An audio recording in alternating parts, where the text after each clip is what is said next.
പറ്റിക്കപ്പെടുമ്പോൾ നമ്മൾ ചെറുതായി പോകുന്നുണ്ട് എന്നുള്ള തോട്ട് ശരിക്കും എനിക്കില്ല. എന്നെ സംബന്ധിച്ചിടത്തോളം നമ്മളൊരാൾ ഇപ്പോൾ ആ പുസ്തകത്തിൽ തന്നെ പറയുന്നുണ്ട്, നമ്മളൊരാൾ പറ്റിച്ചിട്ടുണ്ടെങ്കിൽ അയാളെ വിശ്വസിക്കാൻ കൊള്ളൂല എന്ന് അയാൾ തന്നെ സ്വയം വിളിച്ചു പറയാണ്.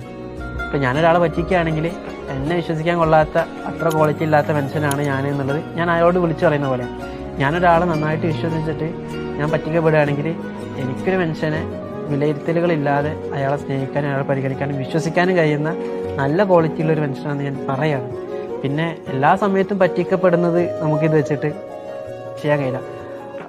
ആദ്യത്തെ പറ്റിക്കപ്പെടലിലൊക്കെ നമുക്കിത് അപ്ലിക്കബിൾ ആണ്. ആദ്യത്തെ പ്രാവശ്യം പറ്റി, രണ്ടാമത്തെ മൂന്നാമത്തെ പ്രാവശ്യം ആദ്യത്തെ പ്രാവശ്യം നമുക്ക് കത്തി കൊണ്ട് മുറിവ് പറ്റിയാൽ അത് നമ്മുടെ പ്രശ്നമാണെന്ന് കരുതാം. മീൻസ് പ്രശ്നമല്ല, അതൊരു കോമൺ കാര്യമായിട്ട് കരുതാം. മൂന്നാമത്തെ നാലാമത്തെ പ്രാവശ്യം ശ്രദ്ധിക്കാതെ പറ്റിക്കഴിഞ്ഞാൽ അത് നമ്മുടെ പ്രശ്നം തന്നെയാണ്. പറ്റിക്കപ്പെടുന്നതിൻ്റെ കേസിലും അത്രയേ ഉള്ളൂ. പുതിയൊരു മനുഷ്യനാൽ പറ്റിക്കപ്പെടുന്നത് അത്ര വലിയ സംഭവമല്ല. ഒരേ മനുഷ്യനാൽ